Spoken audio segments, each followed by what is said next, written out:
நம் மண்ணில் புது சக்தி பிறக்காது. நல்லா போன குழந்தை ஊனமாக்கிடுவாங்க. ஊனமுட்டை சர்டிஃபிகேட் கொடுப்பாங்க, ஊனமுட்டை சான்று கொடுத்துருவாங்க. நான் வாங்கிட்டு போயிடணுமா சார்?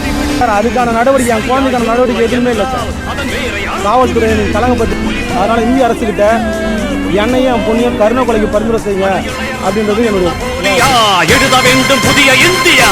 சுதந்திரத்தை காத்த அனைவருக்கும் சொல்லுகின்றோம் எங்கள் முதல் வணக்கம்.